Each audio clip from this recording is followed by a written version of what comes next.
ഞാൻ അതിൽ പിടിക്കല്ലേ നമ്മളെ, ഇതിനകത്ത് പിടിക്കല്ലേ കേട്ടോ, പാത്രത്തിൽ പിടിക്കാം. ഈ മാവും തൈയാണെങ്കിൽ നമ്മൾ നടുന്ന വീഡിയോയും അതേപോലെ തന്നെ ഇതിന് നമ്മൾ വേനൽക്കാല സംരക്ഷണം കൊടുക്കുന്ന വീഡിയോ എടുത്തിട്ടുണ്ടായിരുന്നു.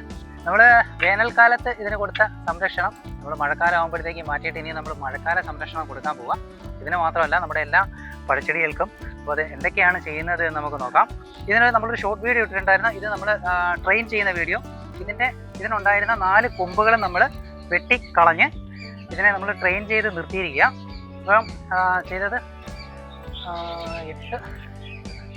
12 ദിവസം, കറക്റ്റ് 12 ദിവസമേ ആയിട്ടുള്ളൂ ഇത് നമ്മൾ ട്രെയിൻ ചെയ്ത് നിർത്തിയിട്ട്.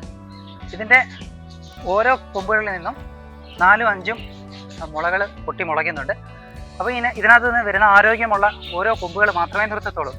അങ്ങനെ 4 കൊമ്പുകളിൽ നിന്നും ഇനി വരുന്ന 4 അടുത്ത ശിഖരങ്ങൾ, അതിനകത്ത് നിന്ന് നമ്മൾ വീണ്ടും ട്രെയിൻ ചെയ്യും. അങ്ങനെ ട്രെയിൻ ചെയ്ത് നമുക്ക് ആവശ്യമനുസരിച്ചുള്ള ഉയരത്തിൽ ഇതിനെ ക്രമീകരിച്ചുകൊണ്ട് ഇതിൽ മാമ്പഴം ഉണ്ടായിക്കഴിഞ്ഞാൽ നമ്മുടെ കയ്യെത്ത ദൂരത്ത് പറിക്കാവുന്ന രീതിയിലേക്ക് നമ്മളതിനെ എത്തിക്കുന്നതാണ്. അപ്പോൾ ആ രീതിയിലായിരിക്കും നമ്മളിതിന് വളർച്ച കൊടുക്കുന്നത്. ഇതും അടുത്ത വേറൊരു മിയാസാക്കിയുടെ തൈ തന്നെയാണ്. ഇതിനെ ഗ്രോ ബാഗിലാണ് വെച്ചേക്കുന്നത്. അതിന് നമുക്ക് ഗ്രോ ബാഗിലോ അല്ലെന്നുണ്ടെങ്കിൽ ഡ്രമ്മിലോ വളർത്തിയെടുക്കാം. അങ്ങനെ ഇത് പ്രൂൺ ചെയ്ത ദിവസം എന്ത് ചെയ്യുമെന്നറിയാമോ, ഇതിൻ്റെ ചുറ്റുമുള്ള അന്ന് നമ്മൾ വേനൽക്കാലത്ത് കൊടുത്തിരുന്ന തൊണ്ടുകളൊക്കെ എടുത്ത് മാറ്റിയിരുന്നു. അപ്പോൾ ഇനി ഇതിൻ്റെ വന്നിട്ട് കൊടുത്ത ചാണകപ്പൊടിയൊക്കെ ഉണ്ട്. അപ്പോൾ ഇതിന് ശരിക്കും നമ്മൾ പ്രൂൺ ചെയ്തപ്പോൾ തൊട്ട് നന്നായിട്ട് നന കൊടുക്കുന്നുണ്ടായിരുന്നു. ഇനി ചെയ്യുന്നതെന്ന് പറഞ്ഞാൽ ഇതിൻ്റെ ചുറ്റുമുള്ള മണ്ണൊക്കെ ഒന്ന് ഇളക്കി ഇതിന് നന്നായിട്ട് വളമിട്ട് കൊടുക്കേണ്ട ഒരു ആവശ്യമുണ്ട്. ഇത് പ്രൂൺ ചെയ്തതിൻ്റെ ഇടയ്ക്ക് ഒരു ദിവസം ഇതിന് കുമ്മായം ഇട്ട് കൊടുത്തിട്ടുണ്ടായിരുന്നു. ഇതിന് നമ്മൾ കൊടുക്കുന്ന വളമെന്ന് പറഞ്ഞാൽ എല്ലുപൊടി, വേപ്പിൻ പിണ്ണാക്ക്, അതേപോലെ തന്നെ ചാണകപ്പൊടി മിക്സ് ചെയ്ത വളം ഇട്ട് കൊടുക്കുന്നത്. ഇതിൻ്റെ ചുറ്റുമുള്ള മണ്ണ് ഒന്ന് ജസ്റ്റ് ഇളക്കിയെടുക്കാം. അപ്പോൾ ചെടിയിൽ നിന്ന് നമ്മളൊരു 1 അടി അകലത്തിലാണ് വളം ഇട്ട് കൊടുക്കുന്നത്.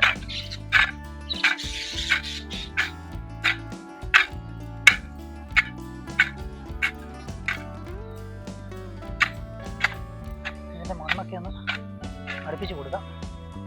ഇനി ഇതിൻ്റെ മൂട്ടിലേക്ക് യാതൊരു രീതിയിലും വെള്ളം കെട്ടി നിൽക്കരുത്. അത് നമ്മൾ ഉറപ്പ് വരുത്തണം. അല്ലെന്നുണ്ടെങ്കിൽ ഇതിൻ്റെ മഴക്കാലത്തായാലും ചെടികൾ ഉണങ്ങിപ്പോകാനുള്ളൊരു സാധ്യതയുണ്ട്. കാരണം ഇതിൻ്റെ വേരിൽ ഏതെങ്കിലും രീതിയിലുള്ള ബാക്ടീരിയയുടെ പ്രവർത്തനം കൊണ്ട് ഇതിന് ഈ ചെടികൾ ഉണങ്ങിപ്പോകാനുള്ളൊരു സാധ്യതയുണ്ട്.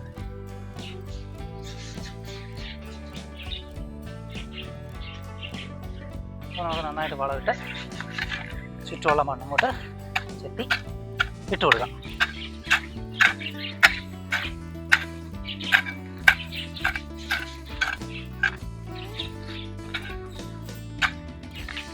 ഈ ഒരു പ്ലാവിൻ തൈയിൽ അന്ന് നമ്മൾ ഇതിൻ്റെ താഴെ തൊണ്ടുകൊണ്ട് നന്നായിട്ടൊരു പുതയിട്ട് കൊടുത്തിട്ടുണ്ടായിരുന്നു. ഇനി നമുക്കതൊക്കെ മാറ്റിയിട്ട് നമുക്ക് ഈ മണ്ണൊക്കെ ഒന്ന് അടുപ്പിച്ച് കൊടുക്കാം. ഇതിന് കുറച്ച് കുമ്മായമൊക്കെ ഇട്ട് കൊടുത്ത് വളമൊക്കെ ഇട്ട് കൊടുക്കേണ്ട ആവശ്യമുണ്ട്. അപ്പോൾ അന്ന് നമ്മൾ ചെയ്തിരുന്ന തൊണ്ടൊക്കെ ഒന്ന് മാറ്റി കഴിയുമ്പോഴത്തേക്ക് എന്തൊക്കെയാണ് ഇതിൻ്റെ അവസ്ഥയെ നോക്കാം. ഇതിൻ്റെ അടിയിൽ ഇപ്പോഴും നല്ല ഈർപ്പം നിൽക്കുന്നുണ്ട്. ഇവിടെയൊക്കെ നല്ല ഡ്രൈ ആയിട്ടും ഇതിൻ്റെ മൂട്ടിൽ നല്ല തണുപ്പായിട്ട് നിൽക്കുന്നുണ്ട്. ഇപ്പം മഴ തുടങ്ങിയിട്ടുണ്ട് നന്നായിട്ട്. അപ്പോൾ ഇനി നമുക്ക് എന്തൊക്കെ കാര്യങ്ങളാണ് ചെയ്യേണ്ടതെന്നാണ് നമ്മൾ ഈ ഒരു വീഡിയോയിലൂടെ നോക്കുന്നത്. അപ്പോൾ നമുക്ക് പ്രധാനമായിട്ട് ചെയ്യാനുള്ളതെന്ന് പറഞ്ഞാൽ ഇതിൻ്റെ മൂട് നമ്മൾ വൃത്തിയാക്കി ഇടുക എന്നുള്ളതാണ് ഇനി നമ്മൾ ചെയ്യാനുള്ളത്. നമ്മൾ വേനൽക്കാലത്താണെന്നുണ്ടെങ്കിൽ ഇതിൻ്റെ മൂട്ടിൽ യാതൊരു രീതിയിലും ചൂടടിക്കാത്ത രീതിയിൽ നമ്മൾ ഒരു പുതയിട്ട് കൊടുത്തു. അപ്പോൾ അതൊക്കെ മാറ്റിയിട്ട് ഇനി നമുക്ക് ചെയ്യാനുള്ളത് ഇതിൻ്റെ മൂടൊക്കെ വൃത്തിയാക്കി ഇതിൻ്റെ മൂട്ടിൽ കിടന്ന തൊണ്ടെല്ലാം വൃത്തിയാക്കിയിട്ട് നമുക്ക് കുറച്ച് മണ്ണൊക്കെ അടുപ്പിച്ച് കൊടുക്കേണ്ടതായിട്ടുണ്ട്. അപ്പോൾ ഇത് ഗ്രാഫ്റ്റ് നന്നായിട്ട് പിടിച്ചിട്ടുണ്ട്. ഇനിയിപ്പോൾ ഇതിൻ്റെ മുകളിലേക്ക് മണ്ണ് വീണ് കഴിഞ്ഞാലും പ്രശ്നം ഉണ്ടാകത്തില്ല. എന്നാലും നമുക്കൊരു കരുതലോടെ കുറച്ച് മണ്ണിട്ട് കൊടുക്കാം. വലിയ കല്ലൊക്കെ ഉണ്ടെങ്കിൽ എടുത്ത് മാറ്റിയിട്ട് മൺമട്ടി കൊണ്ട് ഇതിൻ്റെ ചുറ്റുവട്ടമൊക്കെ ഒന്ന് ക്ലീൻ ആക്കിയ ശേഷം നമുക്ക് ചെയ്യാനുള്ളത്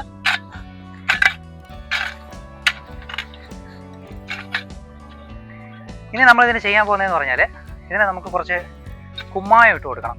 അപ്പോൾ നമ്മൾ കുറച്ച് കുമ്മായമൊക്കെ ഇട്ട് കൊടുത്തു കഴിഞ്ഞാൽ നമ്മൾ ഇട്ട് കൊടുക്കുന്ന വളമൊക്കെ ഇതിന് പിടിച്ചെടുക്കാനായിട്ട് സാധിക്കും. നമ്മൾ കൂടുതലായിട്ട് നമ്മൾ ജൈവവളം മാത്രം ഉപയോഗിക്കുന്നത്. ഇപ്പം നമ്മൾ കുമ്മായം ഇട്ട് കൊടുത്തതിന് ശേഷം ഈ മണ്ണ് അടുപ്പിച്ചിട്ട് ഒരു 15 ദിവസം കഴിഞ്ഞിട്ടാണ് നമ്മൾ വളപ്രയോഗം ചെയ്യുന്നത്. അപ്പോൾ അങ്ങനെ ചെയ്യുന്നത് കൊണ്ട് നമ്മൾ ഈ കുമ്മായം ഇട്ടതിന് ശേഷം നമ്മൾ നന്നായിട്ട് നന കൊടുക്കും. നമുക്ക് ഡിപ്പിംഗ് എന്ന് പറയാൻ പറ്റും. ഡിപ്പിംഗ് എന്നാണ് ഇത് പറയുന്നത്. അങ്ങനെ മണ്ണിനെ പോഷക സമൃദ്ധമാക്കിയിട്ട് നമുക്ക് നല്ല രീതിയിൽ പ്രവർത്തനക്ഷമമാക്കി എടുക്കാനായിട്ട് പറ്റും. അപ്പോൾ അങ്ങനെ ഈ മണ്ണൊക്കെ നമുക്ക് ചുറ്റും ഒന്ന് ഇളക്കിയിട്ട് കുറച്ച് കുമ്മായം ഇട്ട് കൊടുക്കാം. അതിനുശേഷം ആ മണ്ണിനെ നമുക്ക് അങ്ങോട്ട് അടുപ്പിച്ച് കൊടുക്കാം. ഇനി നമുക്ക് ഒരു 15 ദിവസം കഴിഞ്ഞിട്ടായിരിക്കും നമ്മൾ വളം ചെയ്യുന്നത്. ചാണകപ്പൊടിയോ അല്ലെങ്കിൽ ചാണകപ്പൊടി, എല്ലുപൊടി, വേപ്പിൻ പിണ്ണാക്ക് ഒക്കെ തന്നെയായിരിക്കും നമ്മൾ കൊടുക്കുന്നത്.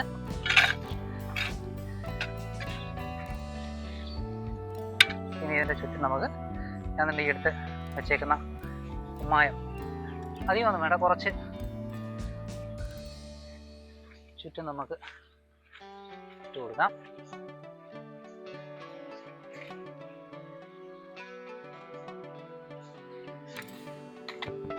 ഞാനൊരു അര ചിരട്ട കുമ്മായം മാത്രമേ എടുത്തിട്ടുള്ളൂ. ഇനി നമുക്ക് ഈ ഒരു മണ്ണ് ഇളക്കി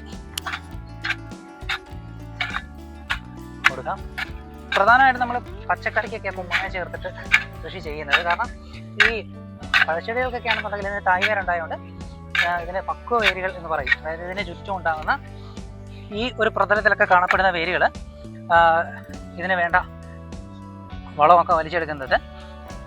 കൂടുതലും പച്ചക്കറികളിലൊക്കെയാണ് ഇങ്ങനെയുള്ള ഈ പക്വ വേരുകൾ ഉണ്ടാകുന്നത്.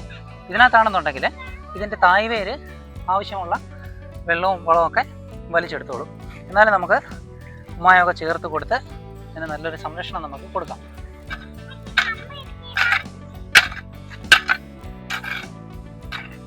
അപ്പോൾ നമ്മളിങ്ങനെ ചെയ്യുന്നതുകൊണ്ട് പ്രധാനപ്പെട്ട കാര്യം എന്ന് പറഞ്ഞാൽ യാതൊരു രീതിയിലും ഈ ചെടിയുടെ മൂട്ടിലേക്ക് വെള്ളം കെട്ടിക്കിടക്കത്തില്ല. അപ്പോൾ നമ്മളിങ്ങനെ മണ്ണ് ചെടിയുടെ അടുത്തേക്ക് ചുറ്റുപാടുള്ള മണ്ണ് നമ്മൾ കൂട്ടി കൊടുക്കുമ്പോൾ ഒരു രീതിയിലും വെള്ളം കെട്ടിക്കിടക്കാതെ ശ്രദ്ധിക്കണം. നമ്മൾ ഇളക്കിയ മണ്ണ് ചെടിക്ക് ചുറ്റും കൂട്ടിയിട്ടിട്ടുണ്ട്.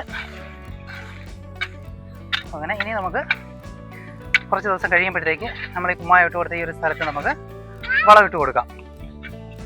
ഇനിയുള്ള ദിവസങ്ങളിൽ നമുക്ക് നല്ല മഴ പ്രതീക്ഷിക്കാം. വാ വാ വാ വാ വാ ഇങ്ങോട്ട് വാ.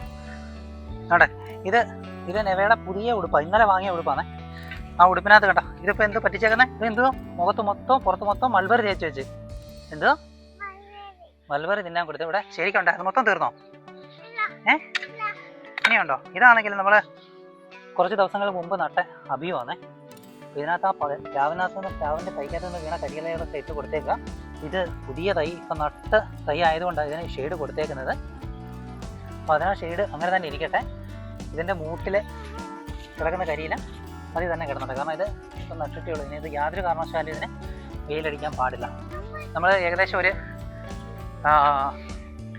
40ഓളം അബിയു പ്ലാന്റുകളാണ് പറമ്പിൽ വെച്ചേക്കുന്നത്. ഇതിപ്പോൾ വീടിൻ്റെ ഫ്രണ്ടിൽ ഒരെണ്ണം വെച്ചിട്ടുണ്ട്. ഇനി ഒരു തൈയും കൂടെ വെക്കണം. ഇവിടെ വലിയ പ്ലാന്റുകളുണ്ട്. അപ്പോൾ അതിൻ്റെ തൈകളൊക്കെ തന്നെയായി വെച്ചേക്കുന്നത്. വരും അപ്പായി വരും. വാ വാ, ഞാൻ അടുത്ത സ്ഥലത്തോട്ടോ. വാ, അത് പഴത്തില്ലേ മോളെ? അത് ഇതിനകത്തിട്ടോ, ഇതിലിട്ടോ, ആ ഗ്രോ ബാഗിലിടണ. വാ പിടിച്ചോ. ആ പോട്ടെ സാരമില്ല. വാ. അയ്യോ അത് വേണ്ട എടുക്കണ്ട. വാ വാ വന്നേ. വേണ്ട, അത് എടുത്തിടണ്ട. എന്നാ പോയി അടുത്ത ഗ്രോ ബാഗിലിട് അല്ലേ. ആ ഗ്രോ ബാഗിലിട്ടോ, അതിലിട്ടോ. വാങ്ങി വാ. ഇതൊക്കെ നമ്മൾ ഇഞ്ചി നട്ട് പിടിപ്പിച്ചേക്കുന്നതാണ്. ഇതിനകത്തല്ല, ഈ ഗ്രോ ബാഗിനകത്തെല്ലാം ഓരോ വെറൈറ്റി ഇഞ്ചികൾ നട്ട് വെച്ചേക്കുന്നതാണ്. ഇതിനകത്ത് നട്ടേക്കുന്നത് വരതയാണ് നട്ടേക്കുന്നത്. ഇപ്പുറത്ത് നട്ടേക്കുന്നത് റിയോഡിയ. ഈ സ്ഥലത്ത് ഇങ്ങോട്ട് വന്നേ. ഇതിനകത്തെല്ലാം റിയോഡിയ നട്ടേക്കുന്നത്. ഇതൊന്നും കിളിച്ച് തുടങ്ങിയിട്ടില്ല. നമ്മൾ കുറച്ച് ലേറ്റായിട്ടാണ് നട്ടത് ഈ പ്രാവശ്യം. ഇതിനകത്തല്ല, ഇത് നമ്മൾ അതിന് മുമ്പിട്ടേ നട്ടതാണ്. നമുക്ക് ആ മാവിൻ തൈ ഒന്ന് കാണിച്ചു കൊടുക്കാം. മഴക്കാലത്ത് നമ്മുടെ ചെടികൾ സംരക്ഷിക്കേണ്ടത് അത്യാവശ്യമായൊരു കാര്യമാണ്. അപ്പോൾ പ്രധാനമായിട്ടും നമ്മളൊരു കാര്യം ശ്രദ്ധിക്കേണ്ടതെന്ന് പറഞ്ഞാൽ ഈ കുത്തിയൊലിച്ച മഴയൊക്കെ ആയിരിക്കും വരുന്നത്. ആ സമയത്ത് യാതൊരു രീതിയിൽ ഇതിൻ്റെ മൂട്ടിൽ വെള്ളം കെട്ടിക്കിടക്കാത്ത രീതിയിൽ നമ്മളിങ്ങനെ മണ്ണ് അടുപ്പിച്ച് കൊടുത്ത് നമ്മുടെ ചെടികളൊക്കെ നമ്മൾ സംരക്ഷിക്കുക.